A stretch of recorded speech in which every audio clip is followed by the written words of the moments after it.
Bismillahirrahmanirrahim. Assalamualaikum warahmatullahi wabarakatuh.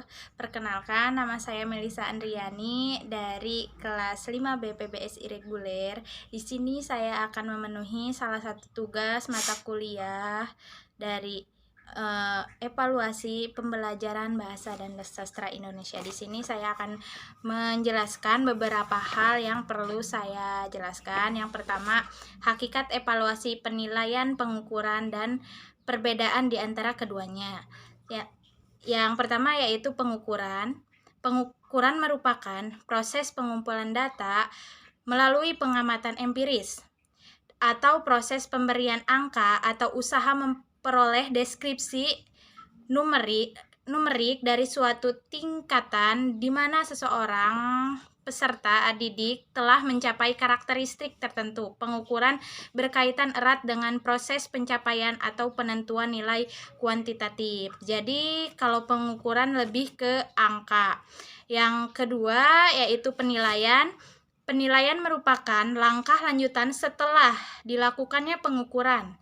Penilaian berarti menilai sesuatu, sedangkan menilai itu mengandung arti mengambil keputusan terhadap sesuatu dengan mendasarkan diri atau berpegang pada ukuran baik dan buruk.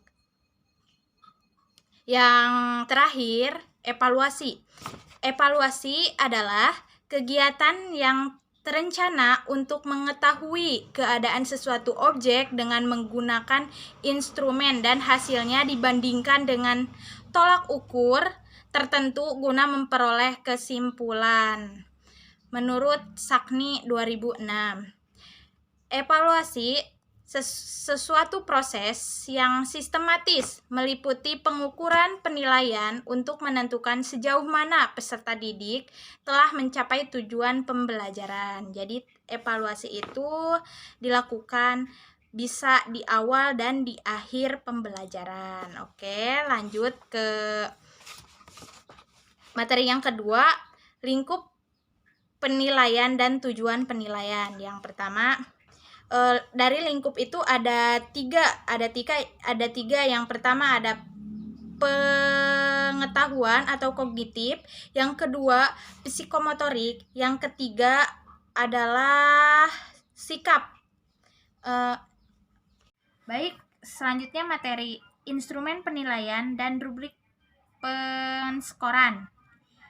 Instrumen penilaian adalah alat yang digunakan untuk melakukan penilaian sehingga dapat terkumpul data dari kompetensi yang dinilai. Yang pertama yaitu instrumen penilaian yang digunakan pendidik adalah yang pertama tes, yang kedua pengamatan, penugasan itu bisa individu atau kelompok, praktik, dan bentuk lain sesuai dengan karakteristik peserta didik serta aspek yang dinilai.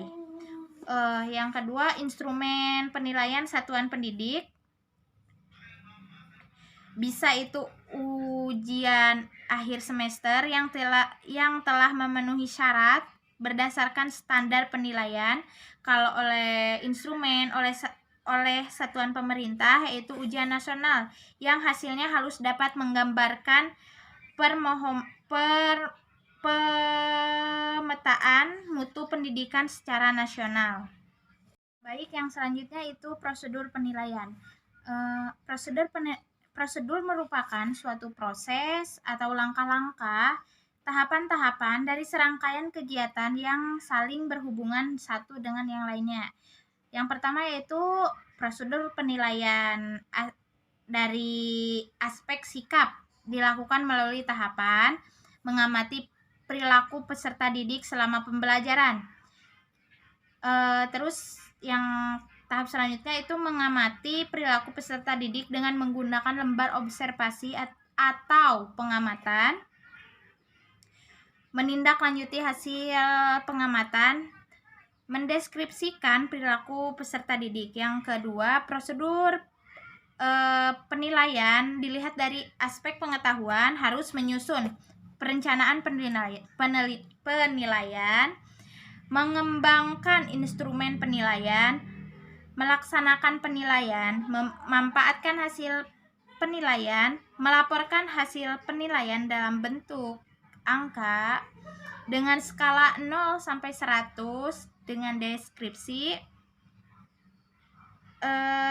Yang ketiga, prosedur penilaian dilihat dari aspek keterampilan. Yang pertama, kita harus menyusun perencanaan penilaian, mengembangkan instrumen penilaian, dan seterusnya. Materi selanjutnya yaitu langkah-langkah pelaksanaan penilaian dan pengelolaan atau pemanfaatan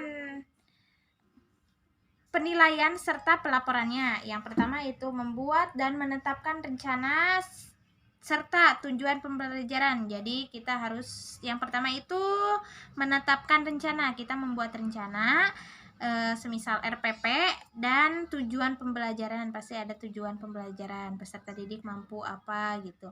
Terus yang kedua, menentukan teknik penilaian. Yang ketiga itu melaksanakan pelaksanaan dan proses penilaian.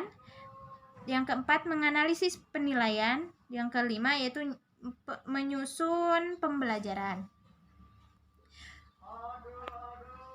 Oke, ini telah sampai di materi terakhir yaitu PAN dan PAP. Di mana PAN itu penilaian acuan norma dan PAP itu penilai acuan patokan.